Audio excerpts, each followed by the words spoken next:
Hey, KC, anybody listening live? If you're with me, please say hi in the comments. Put here where you're watching from, who you are, and I'd like to say hi to you.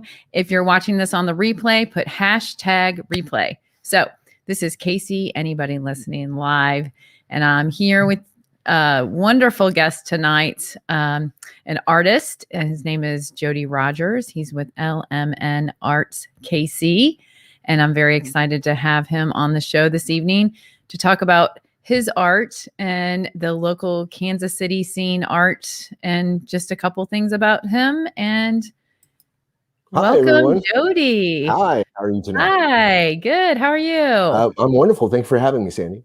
Awesome. So Jody, let's just get to know you for a second. Okay. So are you from Kansas City? No, I'm a native Texan. I came from, was born outside of Fort Worth in Tarrant County, near Stevensville.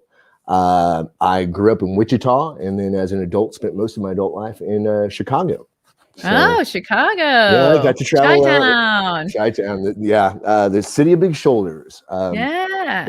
Best city in the world. But Kansas City's pretty awesome too. Yeah. I've been here for about 7 years now, and really enjoyed the scene and love the city. An amazing city. We have one of the most beautiful and diverse urban landscapes in the country. That's for sure. Yeah, I think it's great too. I'm not from here either, so I really like Kansas City. It has a good vibe to it. It kind of has a small town, but big city, right? Yeah, big city that's this big. Exactly. Yeah, Kansas City is a great town. One of the most incredible melting pots of artists, especially. There's a huge and very deep pool of great artists here in Kansas City, and a great scene. I really think that if it had a little bit of unity and a little bit of shall we say, investment from the community, we could be the next Seattle or be the next Austin. So that's my personal opinion. Yeah. If you look at my work, I do a lot of city landscapes. I also do a lot of perspective and abstract shots of the city. Okay. And had a great, well, I shouldn't say great. My apocalypse was okay, but COVID was really an interesting time for artists as a whole, and also the city. As an artist, I felt that it was my civic duty to go out and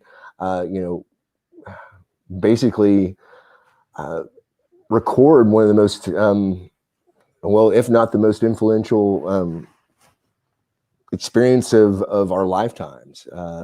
We had no Great War, we've had no Great Depression up until now. So right. But Kansas City is a great place to, especially if you're wanting to become a professional artist. It's a great place to cut your teeth and then move on to bigger and better things. Great.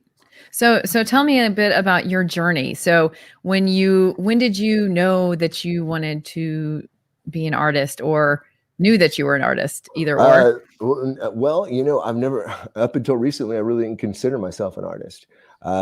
I took a photography class when I was 15. I was a sophomore in high school. And then I worked in a photo lab, for a few years. And I always had photography on the back burner. Had a lot of friends that were artists, performed in a couple of bands and things like that. And then, I've only embraced that. I used to say I'm not an artist. I'm more of a broker and more of a, shall we say, I wouldn't say a connoisseur by any means, but I certainly enjoy the arts immensely. Right. I've been around it my whole life. I would consider myself a punk rocker, very much Punk rocker. punk rocker, man. Punk. Yeah, but aren't you wearing Nirvana? Hey, Nirvana was punk. Nirvana I'm was way wearing punk. Duran. So Well, there Duranis you weren't go. punk.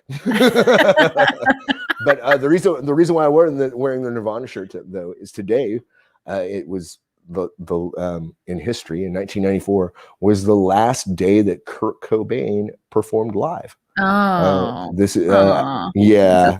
That's a sad one. Yeah, so I Oh, thought we'd play a little homage to Kurt. oh, that's good. Tragic. It's Yeah. one thing about artists is we have our problems. Yes. We kind of go one of two ways, in my opinion. Either we're eccentric you- out. Oh, I'm sorry. Go ahead. Now, have you ever read the book Van Gogh Blues? No, I have not. I'll have to It's a check it out. very good book. If you're an artist and you're that creativity, that creative brain, tends to go into depressions, I suppose. And it's called Van Gogh Blues. Van And Gogh it's a Blues. great book. It's helped many couple artists that I know. From not cutting their ear off, or Right. That's why it's called Van Gogh Blues. But I was entrenched into the arts because I'm from St. Louis, and in St. Louis, elementary school children, we were very lucky because we had Anheuser-Busch in St. Louis. You had the Bush money around. Anheuser-Busch, yes, would sponsor all school children to get in free to all of the arts. Wow. So Forest Park has the art gallery, science gallery. It has everything. And they would sponsor us to go see the Nutcracker, to go to the different art galleries, all of that. So we were very blessed in that way. Well, unfortunately, By all the beer drinkers. Yes. And art is brought to you by booze. Exactly. Like booze and drugs usually fuel a lot of art.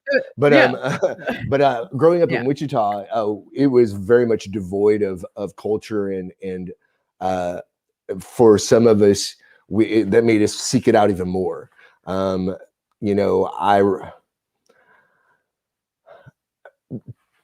always be, when you're in the milquetoast and homogenized bubble of white bread middle America, and you get bored pretty quick. And so I was fortunate enough to have a lot of great people around me that were that taught me. They didn't just weren't snobs about it. They were always exposing you to new things. I remember kids. I'm a little bit older, but I remember back in the day that you may not have heard of a band or seen an artist unless someone introduced you to them. That's true. We had these things called tapes. Tapes. And we would make mixtapes for our friends.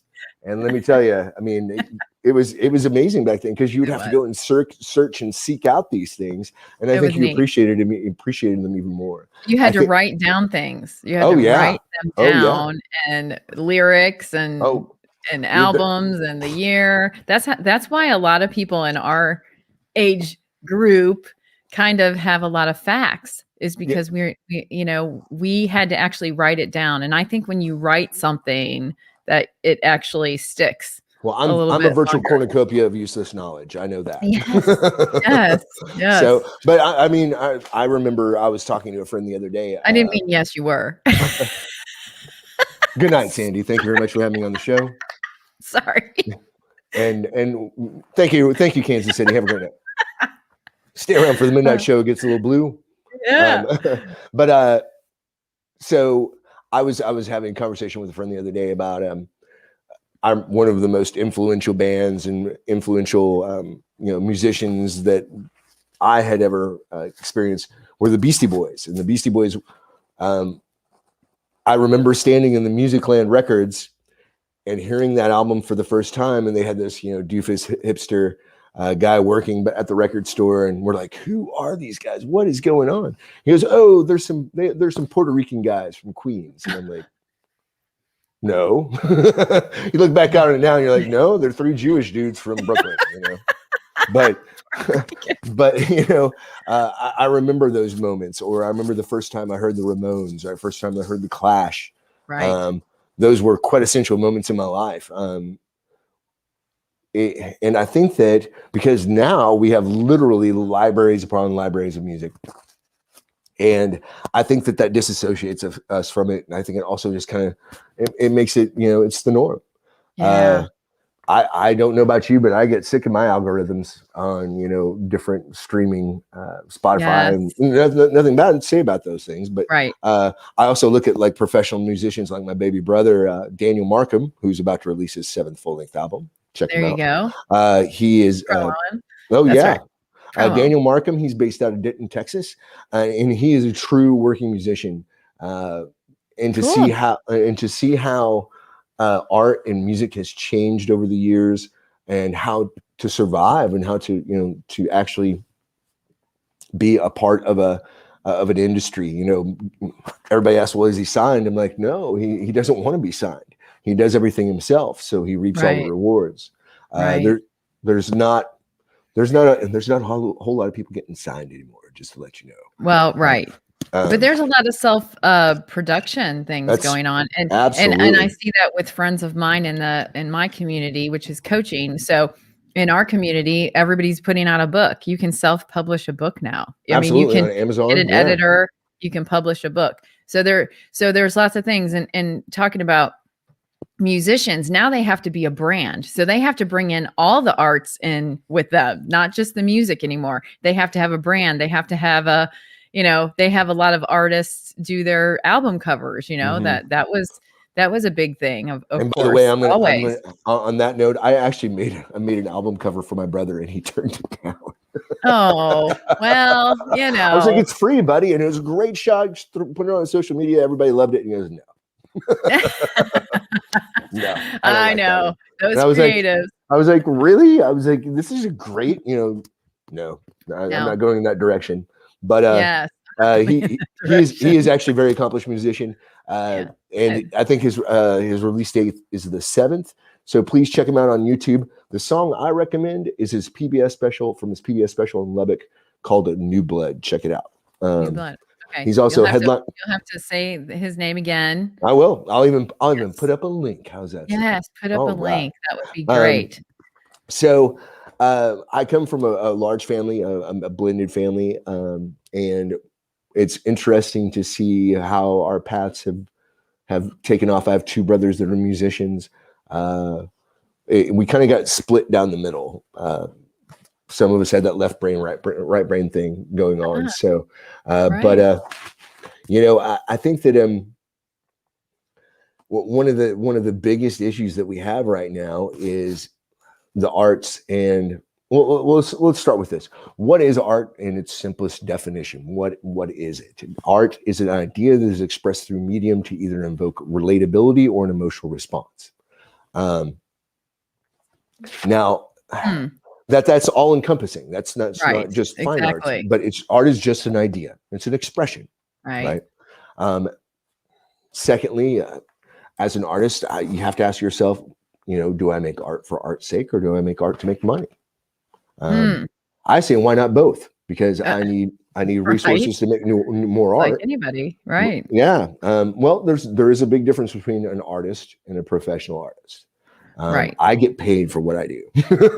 Right. Well, purpose and passion that you can get paid for. I mean, it's warranted, I think. Well, I think that if someone, now I also make art in 2 different ways. I make art for myself, and then I make art to be marketable. There's a big difference in that. I think some artists kind of don't understand that. Right.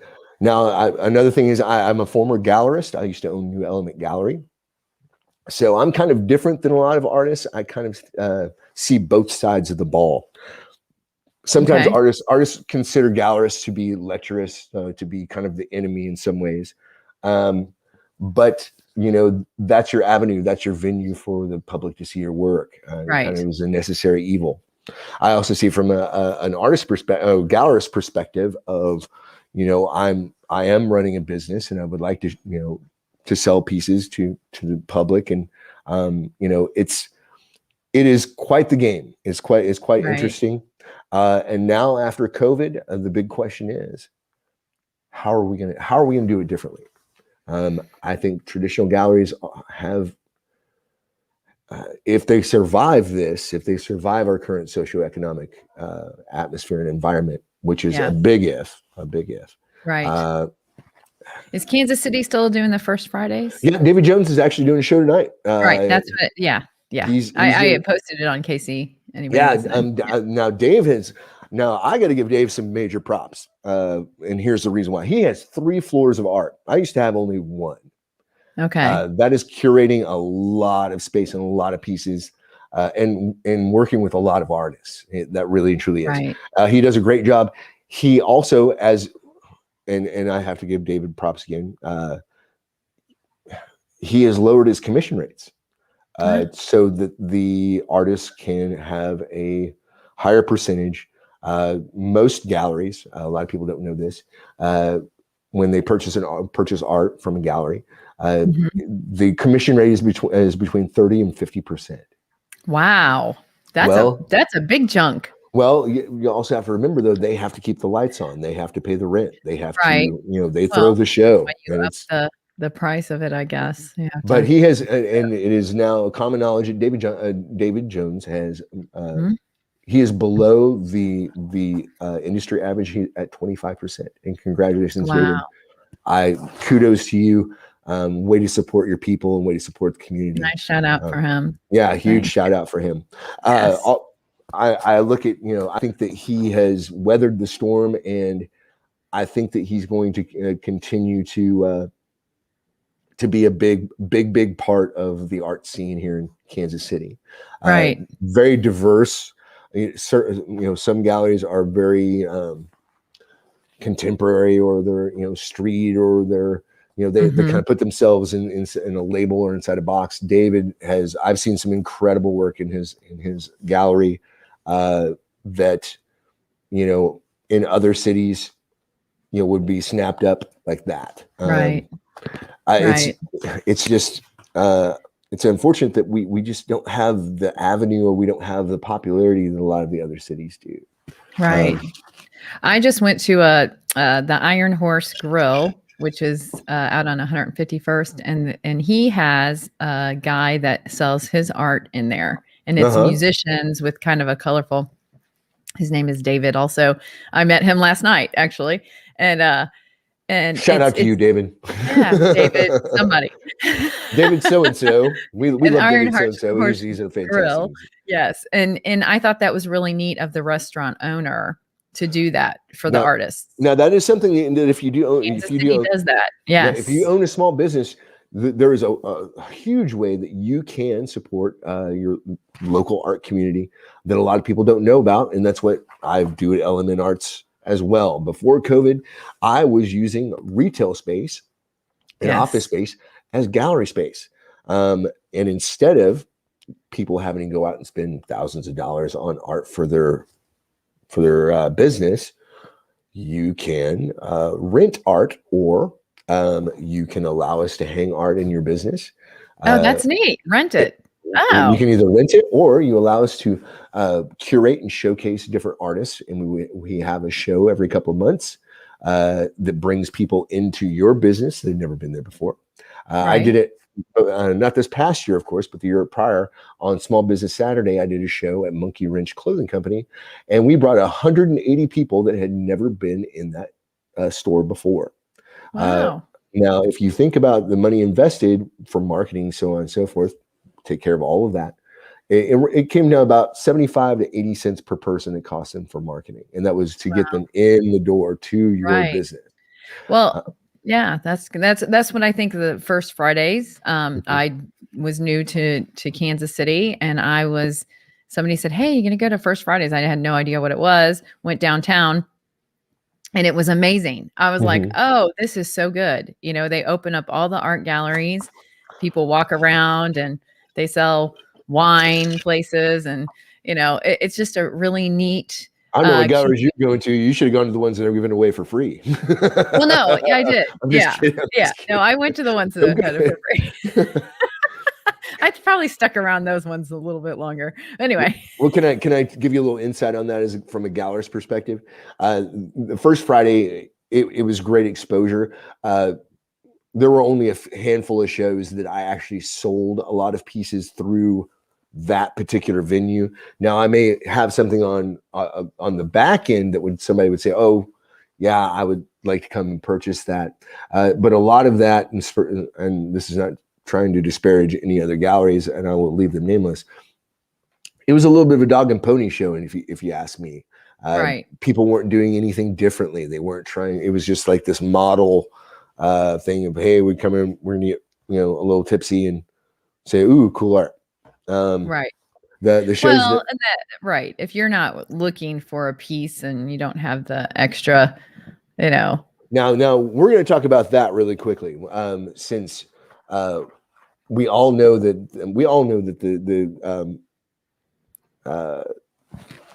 shall we say, the finance department for the arts has been exceptionally hit since COVID. Yes. And that's why, yeah. Whew, let me tell you. So I had a new concept that I was working on. Had 3 shows that were booked. I also work. If you're an artist, you have to have a side hustle. You got to always have a steady revenue stream. Yep. So I work in fine dining, and I had all of my revenue streams gone in 16 hours. Oh, wow. Yeah, I guess you did. Oh, wow. So, and financially, it's still not recovered, but right. Just to put it in perspective for you, any kind of crisis, any kind of, market crashes, we have any kind of financial issues here in the U.S., the first thing that goes out the window is the arts. Arts. Yeah. And which is understandable. It's intangibles. It is a bit of an extra. Mm-hmm. But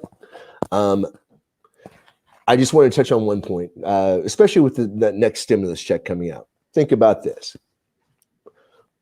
For the same amount of money that you're going to go buy a piece of a poster, a picture, anything in a big box store or, on Amazon, something like that, consider this.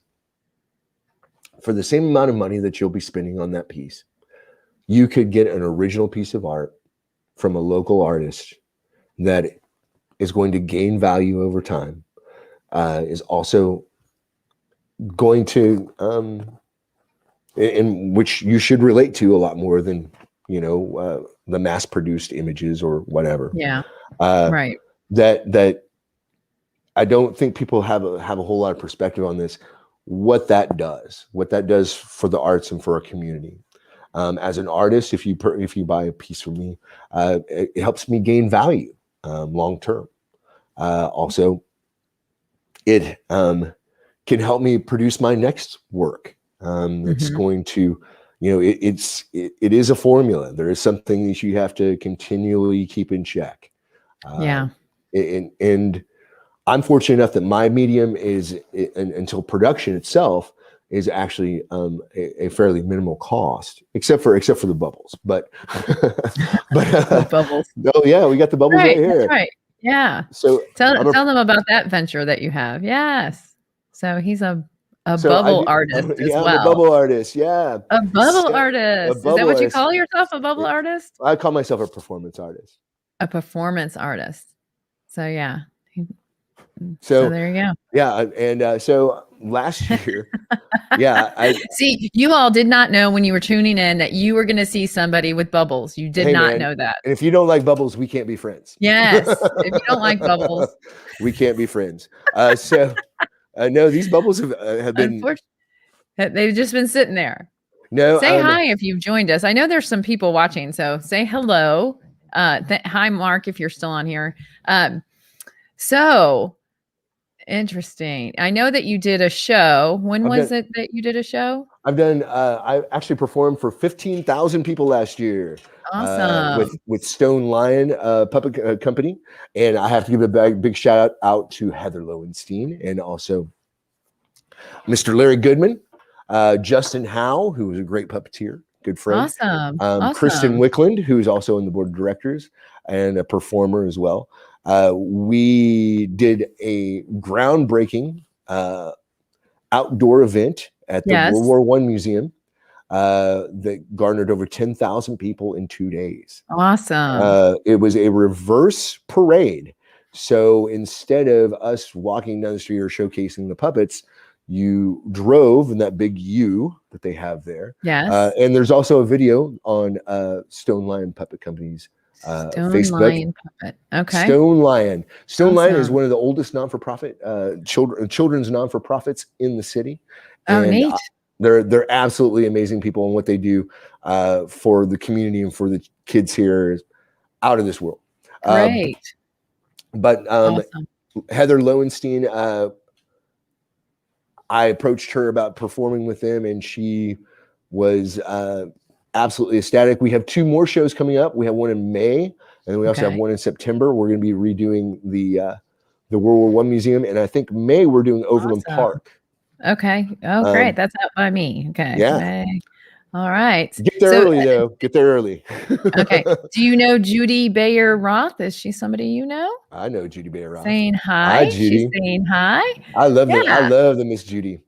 All right. She's awesome. Awesome. Yeah. She's now, and that's another part of the arts that has taken a hit. The restaurants, the culinary arts have really taken a hit.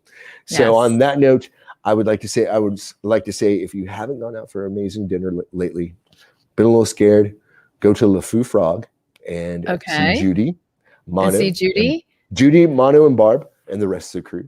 Awesome. Would Judy like to be on this show? I would like to promote.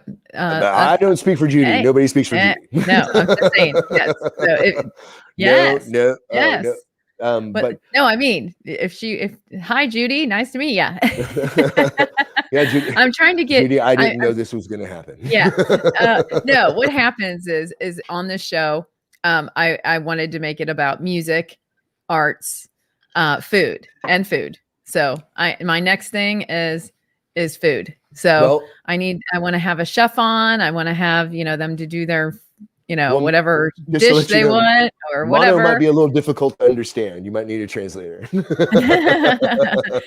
She said, "Ask Barb, whoever Barb is." So Barb is her sister, and she is one of the owners. Her and Mono have owned Le Fou Frog for over 20 years, and if you've not dined there, I've never been there. No, it is the most romantic and best restaurant in the city, hands down. I was fortunate enough to be a part of their staff, and Barb and Mono are still family. I think my son Carson is one of the only children allowed still in that place. That's cool. That's cool. Yeah, they're amazing people. Yeah, definitely. My girlfriends and I, we were just talking about going to new places and we're going to check it out. But if it's a romantic one, we probably don't want to go with a girlfriend. Oh, right? No. Don't say, oh, no, don't go there. It's an amazing experience. It is. Okay. Fantastic. Best friend. It's the best French food I've had in the city, hands down. I'm definitely going. Definitely. Yeah. You told me already. Boom. Have the escargot and the mussels. The mussels are out of this world. See, I'm definitely going to go. Well, okay. They would love to have you. Okay. They'd love to have you. So let's get back to you. Okay. And your art. Mm-hmm. So what have been your influences? This is 3 parts. Okay. What are your influences and what are your current artists that you follow? So I'm a huge fan of Jean-Michel Basquiat, who was an artist that was very big in the 80s, the 70s, who worked with Warhol. Unfortunately, he passed away at the age of 32. He really changed the way art was seen, especially here in the U.S. He had a very European and Caribbean style that he transformed into kind of the the voice of the street. He also There's a piece at the there's two pieces at the Nelson.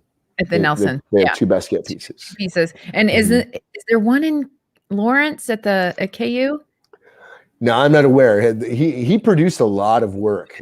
He truly did. For visual artists, I love his work. I think that he really captured a voice of the city, of that generation. You know, Warhol. I'm a fan of Warhol, and I've got a piece I kind of played with a little bit earlier, but he wasn't a great artist. Let's be honest. He was not a fantastic artist by any means. He was a so-so photographer, and if you ever watched his films, I have to say not my cup of tea. But okay.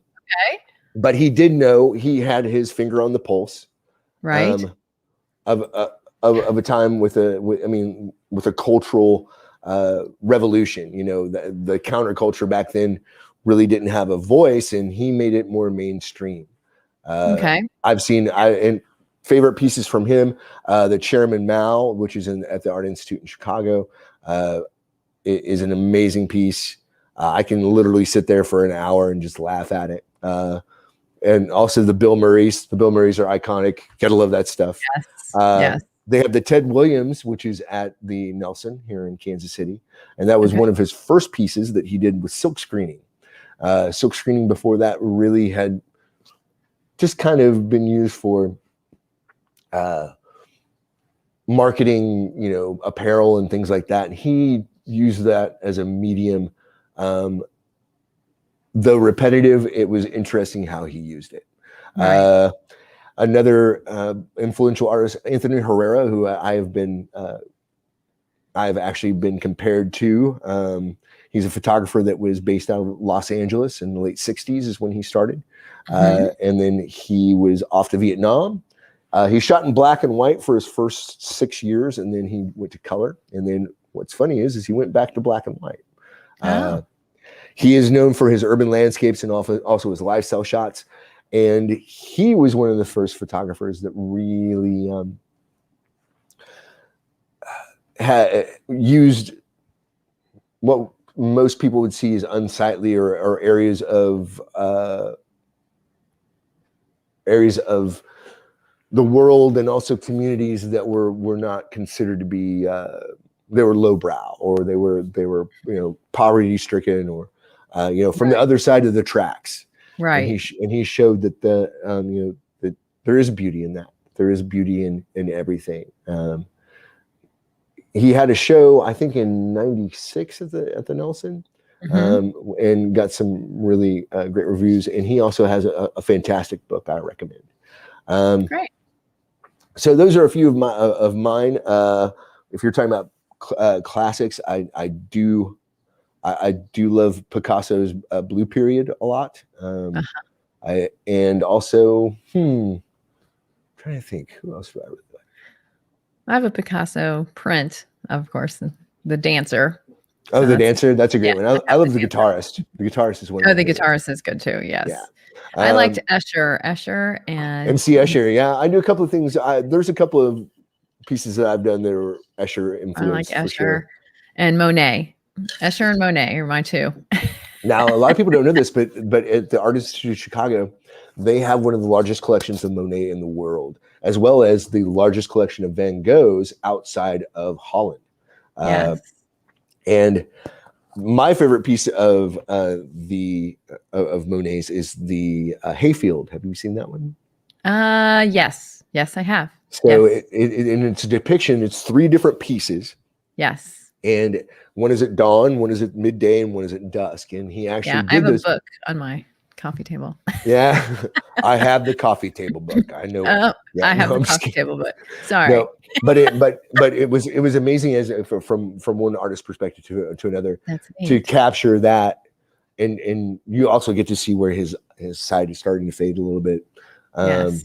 And I oftentimes go back and shoot different things, like shoot some of the same subject matter, to not just show the signs of wear and tear or the signs of aging on the piece itself, but my own perspective. Oh, cool. You know, that's one of the greatest things about my medium is it's just about perspective.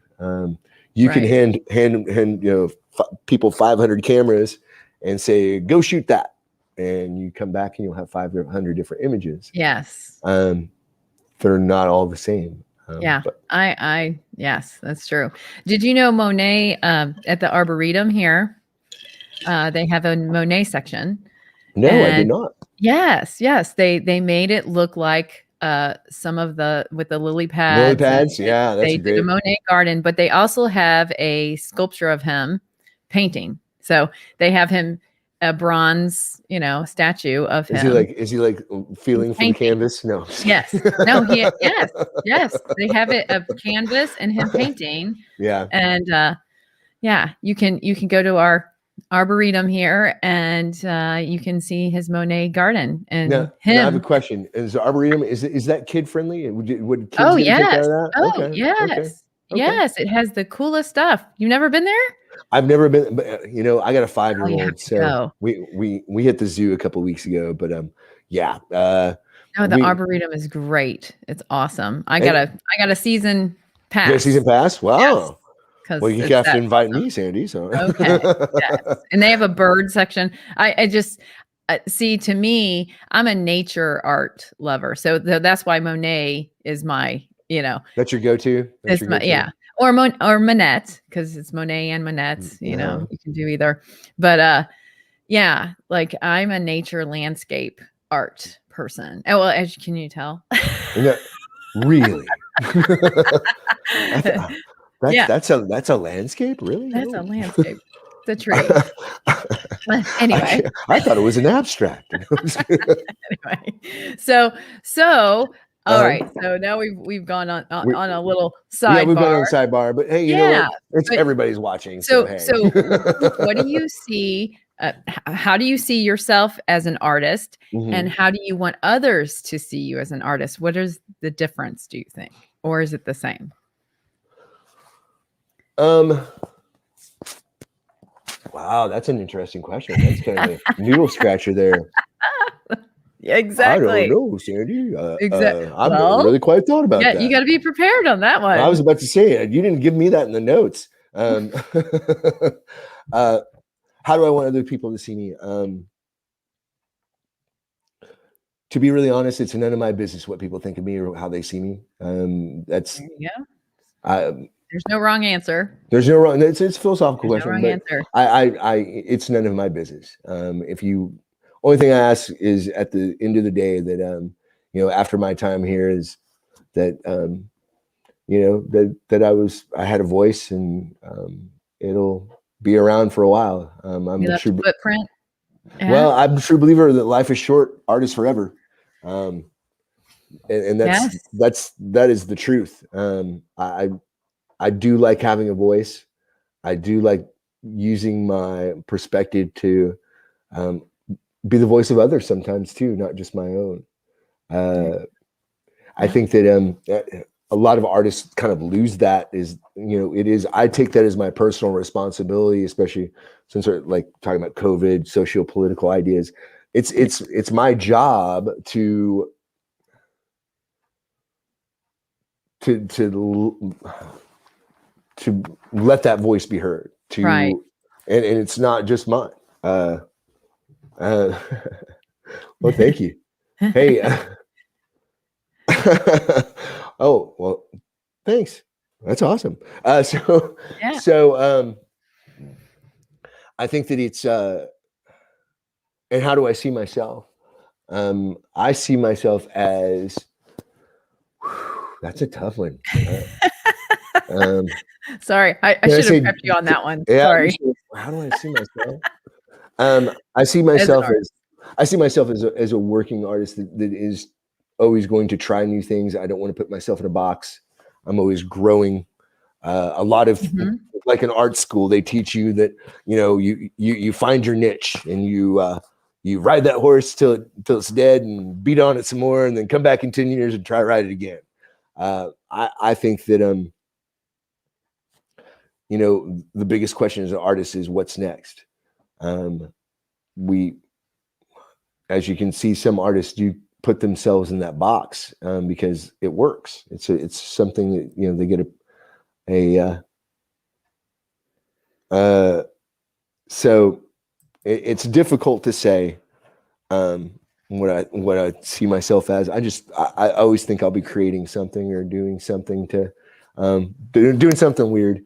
Doing something weird. Yeah, I mean, I think all artists think that about themselves, don't you think? well, I mean, I embrace I've my heard weird. it a lot from artists. I mean, I know, you know, Well, we're different people. I mean, musicians do, artists, you know, yeah, we all do a different kind of art.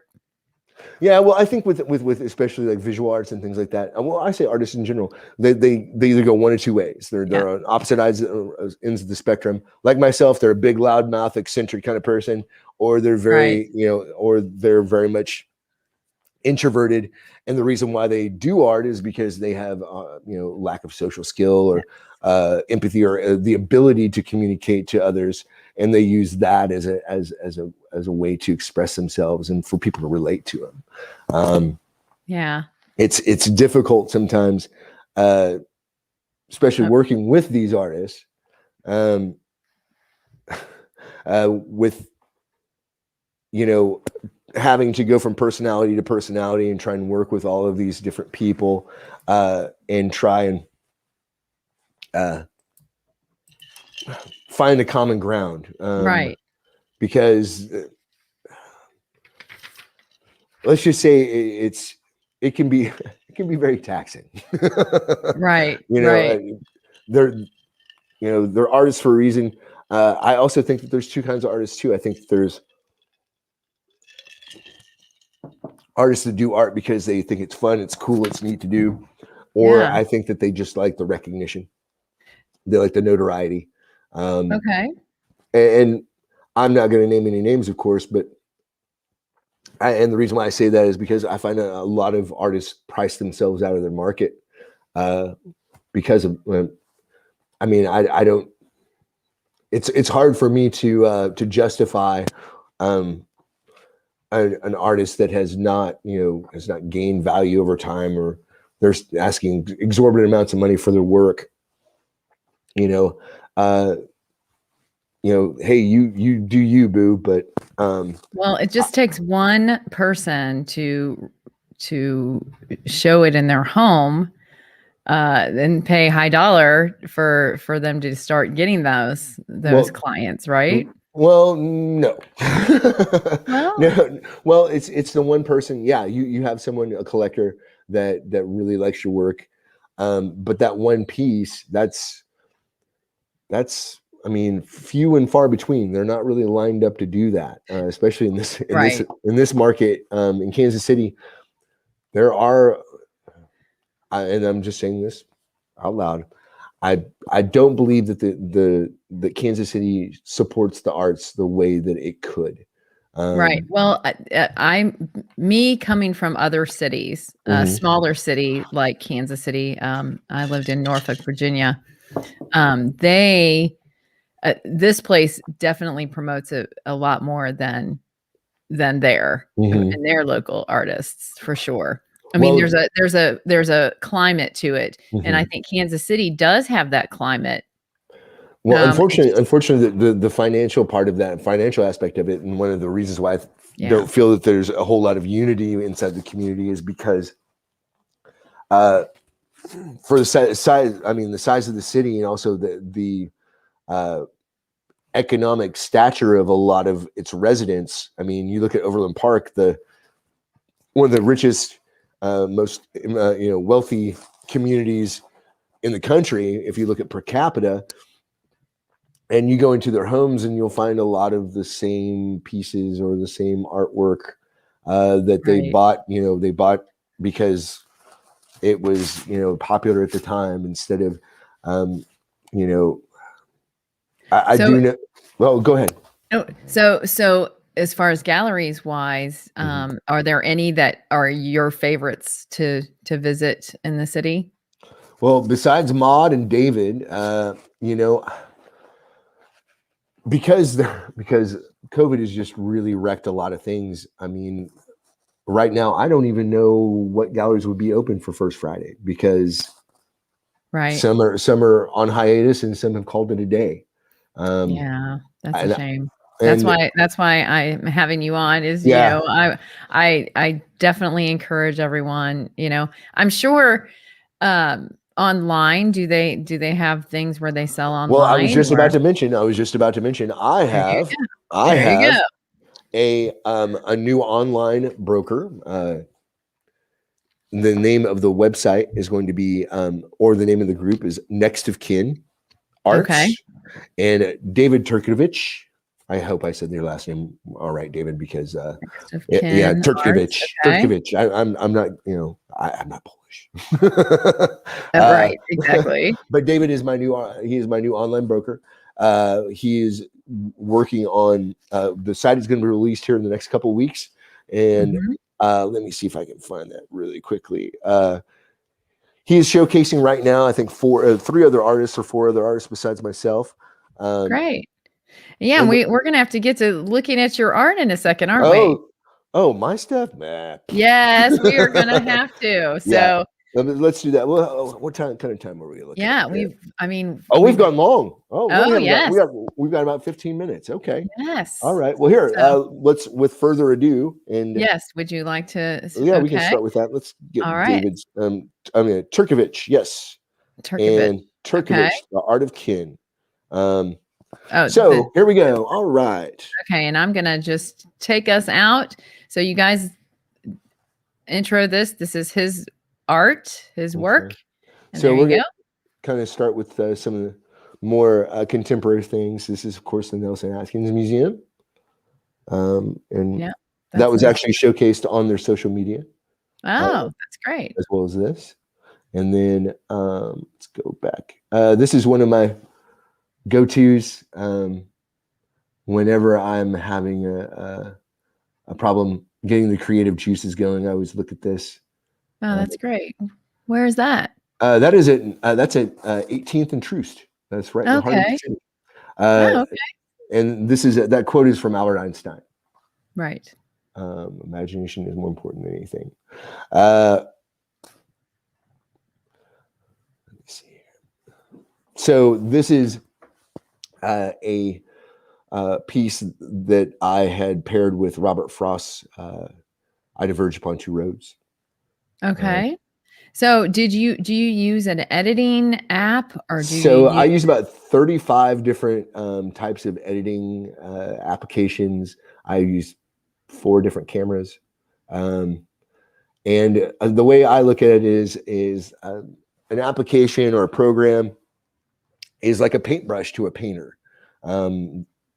They all do things differently, or they're there to produce a different effect or a different type of, different brush strokes, things like Mm, that. So, certain applications are great for cropping or great for, color enhancement, palettes, different, if you want to redesign things, mhm. which is great because when I first started shooting, you had basically 3 points to it. You shot, you processed, and you printed. Well, Right. now we can create, and it is it's a new day as a photographer. It's a great adventure, to say the least. To say the least. Mhm. Mhm. All right. I just love this one because it's ironic. Go chicken. I love this one. So one thing that you will notice about my work is that I do not put myself in a box. This is called I See You From Across, and this is shot in Loose Park. Uh-huh. That's nice. Oh, thank you. Very nice. And this is an untitled piece, but this was shot off the top of the main library downtown. Yeah. I thought I recognized it. Yeah, Mm-hmm. nice. And then we should all know who this guy is. It's Mr. Walt Disney. Yeah, small. That's Walt. Yeah, that's old Walt Nice. Disney. And then this is from the J.C. Nichols fountain. This is my interpretation of it. Nice. I like that one. Thank you. And this is Sunset at West Bottoms. Okay. I love the color palette of that. Well, what I like about your art is that you go around the city, and I mean that's really, I mean, you're showcasing your own art, but you're also showcasing the city. I love that. Yeah, well, I like my perspective. I mean, that's all that it is. This is uh, this It is reminds called. me of Starry Night. Yep. That's exactly what it was going for. But Yep. this is called Jasper's Backyard. So Jasper's backyard. Jasper's It must have Backyard. been Jasper's backyard. Yeah, and it was Jasper's restaurant. They have their backyard is a stream. Yep. So, and then this was also featured on the Nelson Atkins Museum's social media. I like this piece a lot. That's really neat. Somewhere from downtown. And then, of course, down on Grand Street, we have the Hotel Monroe. I love that old kind of vintage feel and look to it. Oh yeah, that's really neat. You graffitied it. Yeah, pretty much. Yeah. That if I had it my way, I think that the whole world should be covered in graffiti, because graffiti Yes. it's the word of the people. It's it's their voice. Look at Banksy. That area down there. I guess it's in West Bottoms, right? That has graffiti.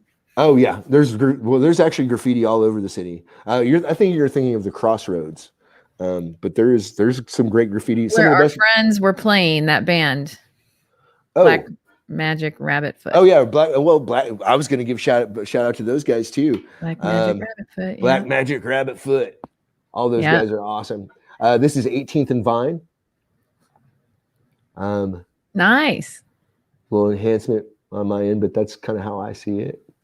And so one of my last art shows that I had, some friends of mine had got me an exotic dancer, so I photographed her and then inlaid the city on her. Oh, so I think she's beautiful. Yes. I'm not just I'm not misogynistic. I'm not that dude. No. There's nothing wrong with the. There's beauty in everything. Absolutely.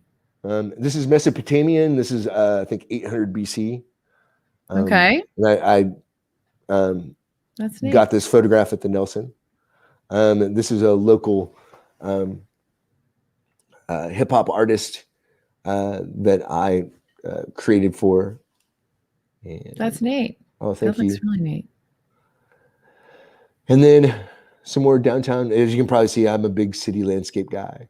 Apparently, yes. Yeah, I love our architecture here. This was actually graffiti that I reimagined. I was innocent once. I think that pertains to all of us. Oh yeah. Little Ganesha. Yeah. I think that and Buddha after that. I think that the icons and this is a completely original image that was not photographed at all. Okay. I think that I'm an agnostic personally, and so I do observe and kind of I've been on my journey for a little while, and I try and take little tidbits from everything. I think that we all can kind of learn some things. And here's my homage to Warhol. This was after. This is the day after that banana that was duct taped to a wall was sold for $300,000. I decided to make this. Yes. I thought this was a great idea. Yeah. So that's an original piece. This is a piece of graffiti down in the Crossroads. Oh, really? Uh-huh. Yeah. That's really good. Uh-huh.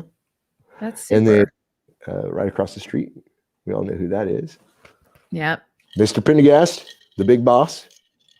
And this is me dipping my proverbial toe in the pool of psychedelic art called Owl Eyes.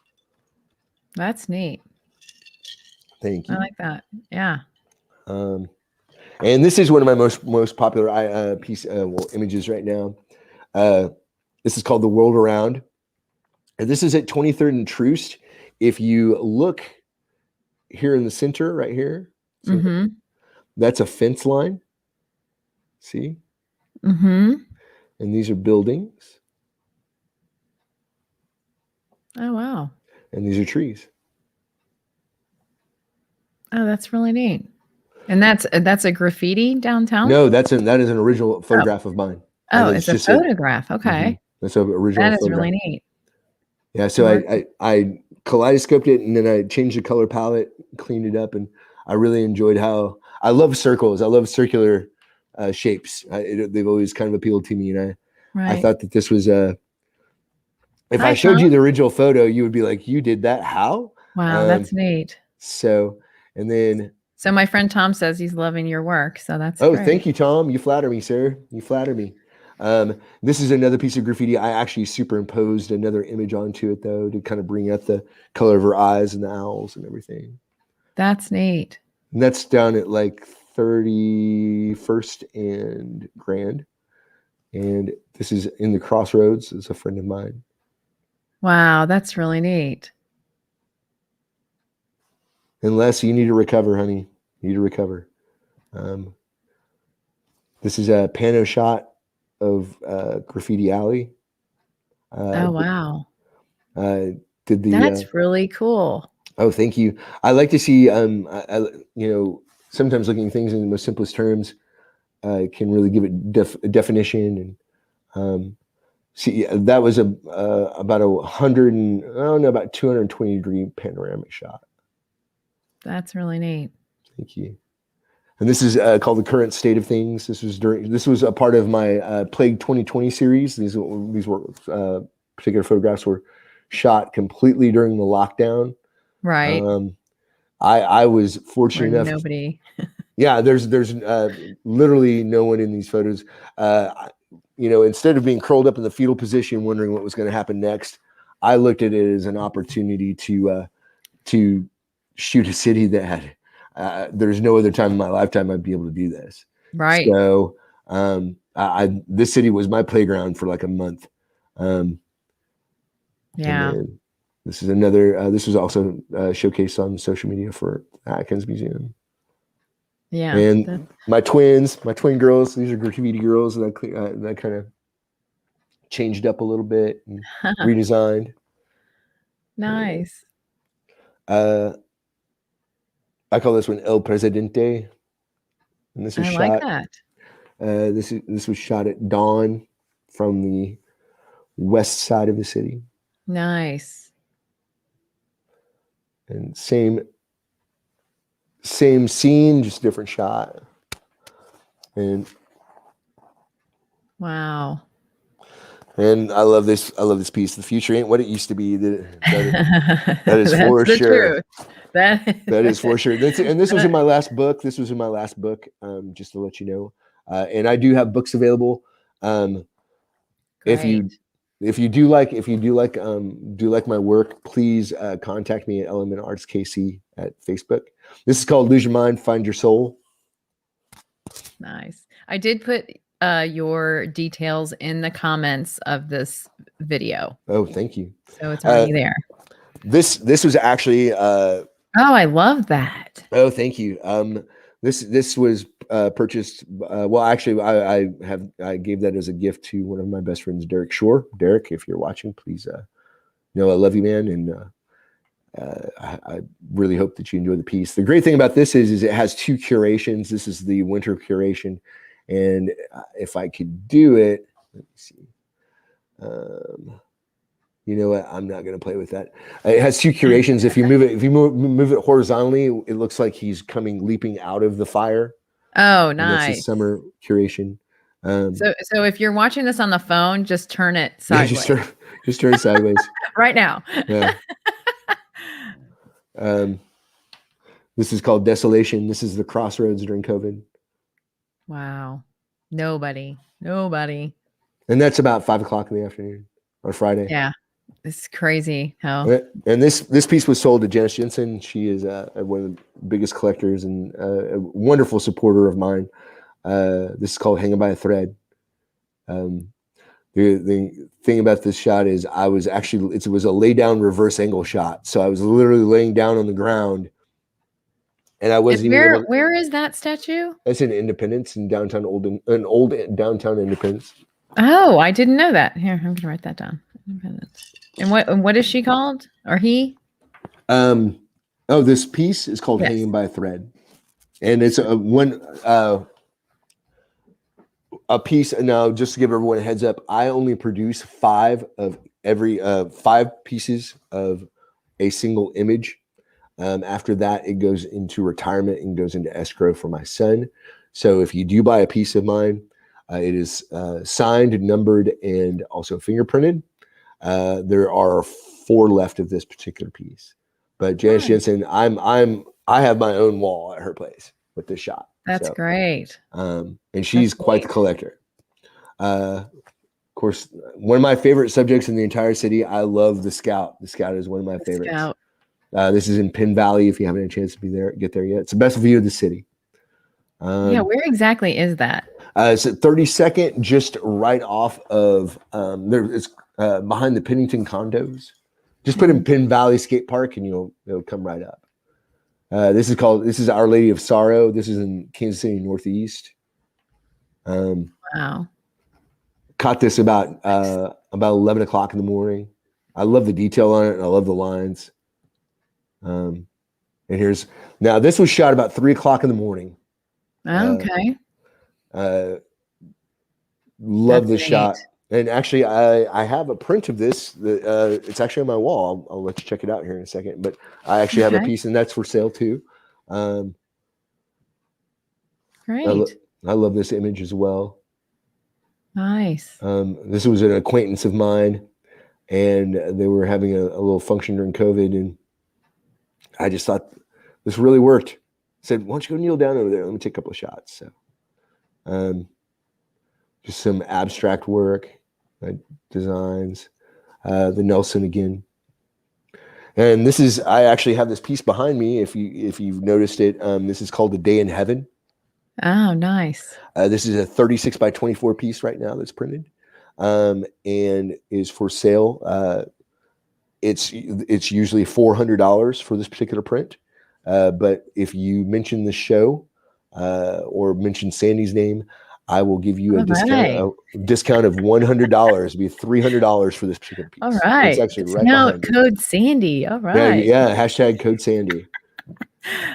And I love this shot. Nice. This was shot down. That's awesome. This is shot down at 31st and Troost. Wow. Kansas City Live Stock Exchange. I love the way that is neat.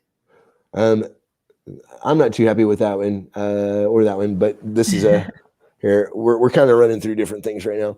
This is one of my favorite shots. This is down to Crossroads. Yes. Oh no, I'm sorry, down to West Bottoms. West Bottoms. Yes, that's the alley. I remember. I took a picture of it myself. That's behind the old Rockstar Burgers and and I love the 2 individuals that you see. I just noticed them. Very nice. See, I'm one of those that has to stand in front of a piece at a gallery and really look at everything. I do too. So this is called Single Drop. This is a single drop of water I caught on my camera lens. Oh, I thought that was a coronavirus. No. This actually might be. I was approached the other day about this image being used for a book that's being released. That's really neat. That is neat. Great, a single drop. Wow. And this is probably one of my most sought after images here in Kansas City. It's a fantastic landscape and skyline shot. Neat. I was really fortunate to get it. I know the clouds and everything look really neat. I like that it has. Oh, thank you. And then that's a reimagination of it. I just sold this piece last week. This was called "Here Comes the Sun," and it is on display at Endicott Salon in Westport. Thank you, Miss Madeline. I promoted that one, and the other one. That was one of my favorite ones. Yeah, this is a great piece. Thank you, Madeline, for supporting me as always and showcasing my work.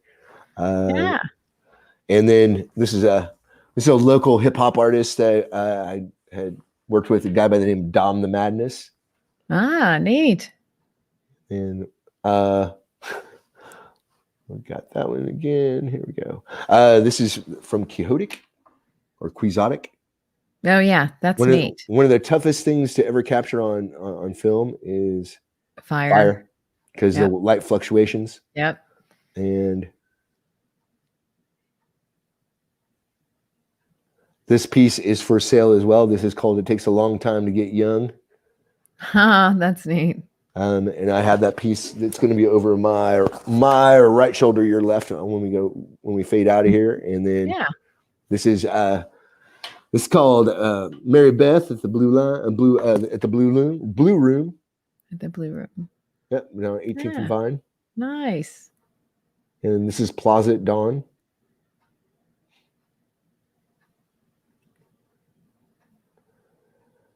And just some more street art with that one. Gentleman on the right is Dave Turkovich. This is going to be I'm letting everybody know, this is going to be the new up-and-comer, the next big broker for artists here in Kansas City. Oh, neat. He is, I did a photo shoot with him, and he's a good friend. He, I think if somebody's going to be able to change the way we purchase art and way art's seen, and I think Dave's going to be the one to do it. So great. Let's see, that's another piece of graffiti that's down in the crossroads. Wow. And some more downtown shots. That's great. I love this. This is down in Westport. This is about 10 o'clock at night. Yeah. There's not a single person. Crazy. Yeah. Westport was never like that. Yeah. Yeah. And I kind of punched it up a little bit. Nice. Great. And so, just kind of raffle through some different things. So I do a little graphic design work too. Great. And this is an original piece. This is 18th and Vine as well. I do want to showcase one more piece. Okay. And then we can kind of move on down the road. This was done during COVID as well. Oh, wow. That's really neat. And that piece is still available.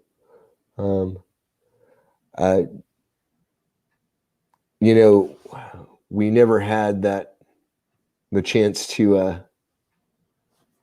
really digest a lot of things. Right.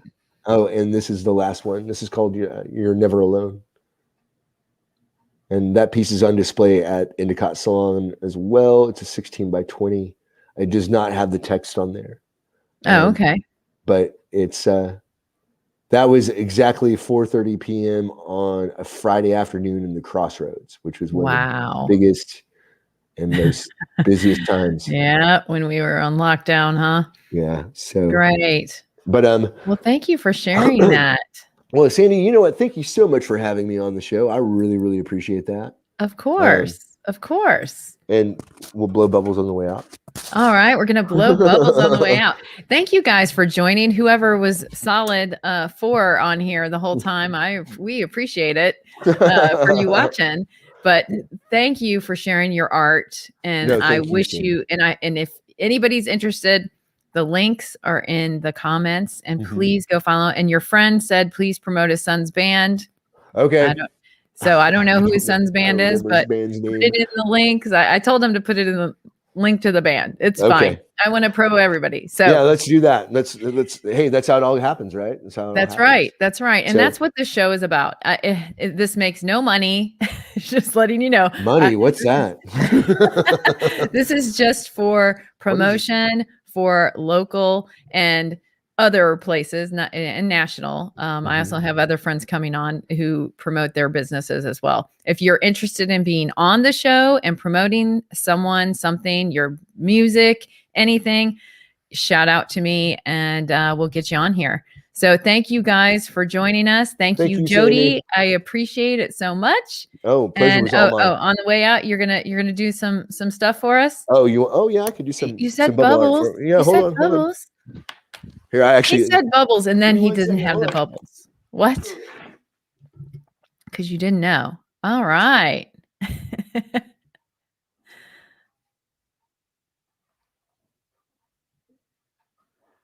Wow. Thank you, Jody. We appreciate it so much.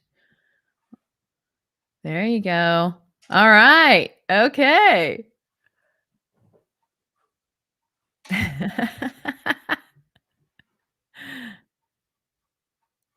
Reminds you of being a kid, doesn't it? Now you all want to go get bubbles now, don't you?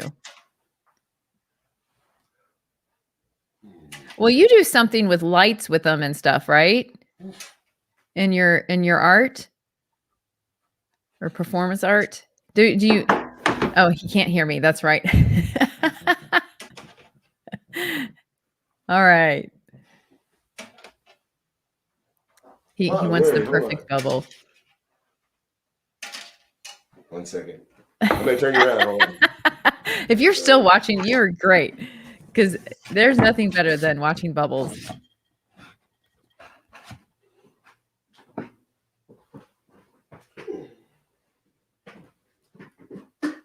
Oh, he's going to get a whole new pan. So here we go. We get to see a little bit of his performance art. He does something. I think he does something with lights in it too. But he, like he was talking about earlier, he does it with a nonprofit, and they do children's. Oh, wow.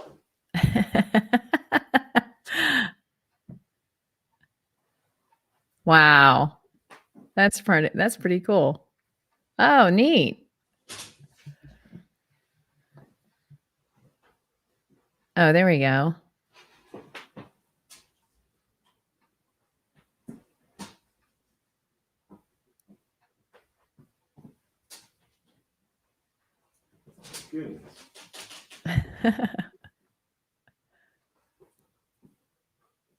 Wow.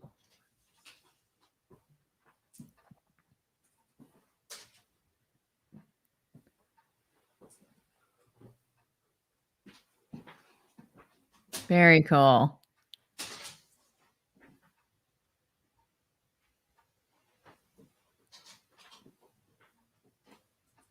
Now I'm going to have to go get one of those wands. How about you? Put in the comments if you're going to go get a bubble wand now. Over the summer, I went to the beach when I was in Virginia, and I had bought some bubbles. Put me out. All right. Okay.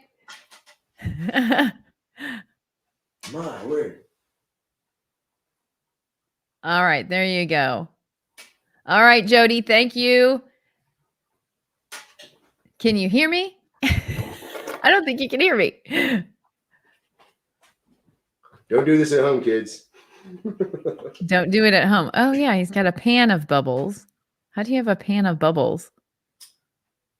Oh, uh-oh.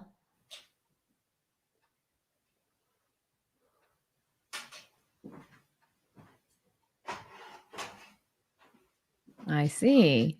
Oh, he's going to put smoke in the bubbles. That's pretty cool.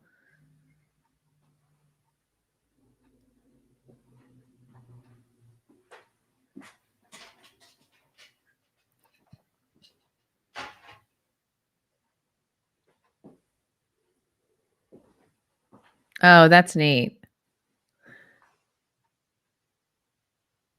There we go. Yay. All right. Well, thank you. All right. Thank you. We appreciate it. Everybody, have a good evening.